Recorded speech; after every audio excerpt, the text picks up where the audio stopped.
Bien chers amis de Café Évangile, voici comment fut engendré Jésus-Christ. Marie, sa mère, avait été accordée en mariage à Joseph. Avant qu'ils aient habité ensemble, elle fut enceinte par l'action de l'Esprit Saint. Joseph, son époux, qui était un homme juste et ne voulait pas la dénoncer publiquement, décida de la renvoyer en secret. Comme il avait formé ce projet, voici que l'ange du Seigneur lui apparut en songe et lui dit « Joseph, fils de David, ne crains pas de prendre chez toi Marie, ton épouse, puisque l'enfant qui est engendré en elle vient de l'Esprit Saint. » Chers amis, nous célébrons ce jour la solennité de Saint Joseph, époux de la bienheureuse Vierge Marie, une fête qui vient rompre un tout petit peu avec le temps de Carême. Une solennité qui, dans le contexte de Carême, vient nous rappeler que le chemin de la vie chrétienne est un chemin d'abandon, de confiance en Dieu, un chemin d'humilité. Je voudrais juste partager avec vous quelques merveilles de ce grand saint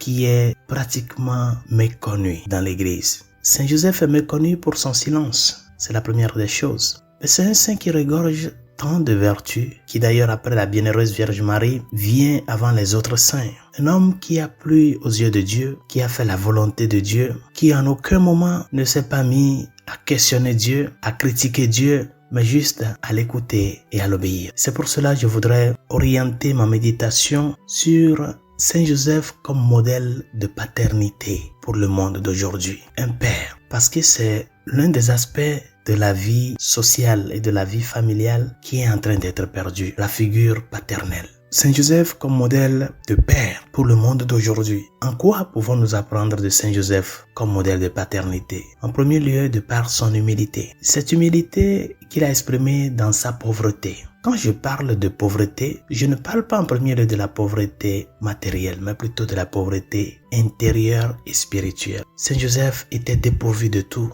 Son cœur n'était pas attaché, son cœur ne s'accourait pas derrière les réalités de ce monde. Il était un homme pauvre en lui. Et c'est cette pauvreté intérieure qui est une grande richesse, qui est l'une des valeurs qui définit sa paternité par rapport au Dieu fait homme. Si Dieu le Père a fixé ses regards sur Saint Joseph pour être le Père nutritif de notre Seigneur Jésus-Christ, c'est dans cette pauvreté de cœur. Et chers amis, il est très important de savoir que dans la vie, ce que le Seigneur veut de nous, c'est de nous occuper de ce qu'il nous demande de faire. Lui, il va se préoccuper pour le reste. S'occuper de ce que nous devons faire et laisser Dieu se préoccuper du reste. Mais aujourd'hui, dans notre monde, nous nous préoccupons plus et nous voulons que Dieu s'occupe de nos préoccupations. Chers amis, ça doit être le contraire. Si tu es père de famille, si tu incarnes cette paternité, n'oublie pas de la vivre dans un esprit de pauvreté. Et cette pauvreté doit t'amener à te préoccuper premièrement pour l'éducation de tes enfants. Parce que le bien d'une famille ne dépend pas seulement du côté matériel. C'est important le côté matériel, mais aussi il y a l'aspect humain, l'humanité. Donner du temps pour la famille, être là pour la famille. Apprendre à se libérer intérieurement des préoccupations et s'occuper de ce que Dieu nous demande. Et le deuxième aspect à travers lequel Saint Joseph a vécu son humilité, c'est dans la confiance en Dieu. Parce que, étant pauvre en soi, il sait que sa vie ne dépend que de Dieu. C'est seulement une personne qui a fait la vraie expérience de la pauvreté intérieure qui peut parvenir à vivre vraiment ce qu'est la confiance en Dieu. Et cette confiance en Dieu, c'est une totale foi en ce que Dieu dit et me demande de faire. Le deuxième aspect de la vie de Saint Joseph, c'est l'obéissance. L'obéissance qui est une des vertus qui vraiment nous est difficile à vivre. C'est l'obéissance qui a fait de Saint Joseph ce qu'il est aujourd'hui pour l'Église, pour l'humanité, pour le monde, pour tout un chacun de nous. Tous les songes que Saint Joseph a eus et les recommandations que l'ange lui donnait, l'unique chose qu'il faisait, c'est d'accomplir, d'obéir. Il n'a jamais posé une question à l'ange, comment je vais faire tel ou comment je vais faire. Immédiatement, il se levait, il accomplissait avec son devoir. Chers amis, être père, c'est apprendre à être humble. Humble dans le sens de partager notre vécu quotidien dans la pauvreté et la confiance en Dieu, en famille. C'est ça l'humilité, mais aussi à être obéissant à Dieu. Parce qu'être père, chers amis, c'est une vocation, c'est un don, c'est un appel. Ce n'est pas une caprice. Et cela implique une obéissance profonde. Et le troisième aspect de la vie de Saint Joseph, qui serait très important, qui est très important pour notre monde d'aujourd'hui, c'est l'amour. Saint Joseph, c'est quelqu'un qui a vraiment aimé l'humanité. Il a aimé le monde. Pour cela, il a pris sur lui de faire la volonté de Dieu. Cet amour à l'humanité, c'est ce qu'il a manifesté à la Vierge Marie en étant toujours prêt pour elle. De Nazareth à Bethléem,